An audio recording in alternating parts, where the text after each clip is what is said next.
ഇന്ത്യയിൽ sedan, compact sedan കാറുകളെ പിന്തള്ളി SUV-കൾ നിരത്ത് പിടിച്ചടക്കുകയാണ്. തങ്ങളുടെ പ്രിയപ്പെട്ട മുൻനിര SUV കാറുകൾ കയ്യിൽ കിട്ടാൻ ഉപഭോക്താക്കൾ മാസങ്ങൾ കാത്തിരിക്കേണ്ടി വരുന്ന അവസ്ഥയാണിപ്പോൾ. ആളുകളുടെ കാത്തിരിപ്പ് ദൈർഘ്യം കുറയ്ക്കാൻ വാഹന നിർമ്മാതാക്കൾ തങ്ങളുടെ ഉൽപാദനക്ഷമത വർദ്ധിപ്പിക്കുകയാണ്. ഒരിക്കൽ പണക്കാരുടേതെന്ന് കരുതി മാറ്റി നിർത്തപ്പെട്ട വാഹനങ്ങൾ ഇപ്പോൾ സാധാരണക്കാരുടെയും ചോയ്സായി മാറുന്ന കാഴ്ചയാണ് വാഹന വിപണിയിലുള്ളത്. SUV-കളുടെ ചെറുപതിപ്പുകൾ ഇറങ്ങി തുടങ്ങിയതോടെയാണ് ഈ മാറ്റം തുടങ്ങിയത്.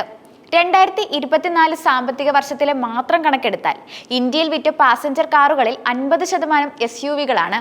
ഹാച്ച് ബാക്കുകൾ 28%, സെഡാനുകൾ വെറും 9%മാണ് വിറ്റത്. 2020 വെറും 26%മായിരുന്നു SUV-കളുടെ വിൽപ്പന. ഓരോ വർഷവും പടിപടിയായി ഉയർച്ചയാണ് SUV വിൽപ്പനയിൽ ഉണ്ടാവുന്നത്. അതേസമയം 2020 47% വിറ്റുപോയിരുന്ന ഹാച്ച് ബാക്ക് കാറുകളുടെ വിൽപ്പനയിൽ ഓരോ വർഷവും ഇടിവാണ് രേഖപ്പെടുത്തുന്നത്. ഇലക്ട്രിക് വാഹനങ്ങളുടെ കാലമാണെന്ന് ലോകം ഉറ്റുനോക്കുമ്പോഴാണ് റോഡുകൾ കൈയടക്കി SUV വാഹനങ്ങളുടെ വിൽപ്പന കുതിച്ചു കയറുന്നത്. SUV പ്രിയം ഇന്ത്യയിൽ മാത്രമല്ല, ലോകമാകെയുണ്ടെന്നാണ് ആഗോളതലത്തിലുള്ള കണക്കുകൾ. 2024 ആഗോളതലത്തിൽ 54% വിറ്റുപോയത് SUV കാറുകളാണ്. ഗ്ലോബൽ ഡാറ്റ അനുസരിച്ച് ഏറ്റവും കൂടുതൽ SUV കാറുകൾ വിറ്റ രാജ്യം ചൈനയാണ്. തൊട്ടു പിന്നാലെ അമേരിക്കയാണ്. മൂന്നാം സ്ഥാനത്തുള്ളത് ഇന്ത്യയും. ഇന്ത്യൻ സാമ്പത്തിക രംഗം അതിവേഗം മുന്നേറുകയാണ്. ആളുകൾക്ക് കൂടുതൽ വരുമാനം വരാൻ തുടങ്ങിയത് അവരുടെ വാങ്ങൽ ശേഷി വർദ്ധിപ്പിക്കുകയും ചെയ്തിട്ടുണ്ട്.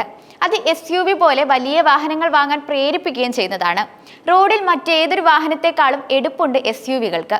വളരെ സുഖകരവും സൗകര്യപ്രദവുമായ യാത്രയാണ് SUV വാഗ്ദാനം ചെയ്യുന്നത്. ഏതൊരാളെയും ആകർഷിക്കുന്ന ഡിസൈനാണ് SUV-കൾക്കുള്ളത്.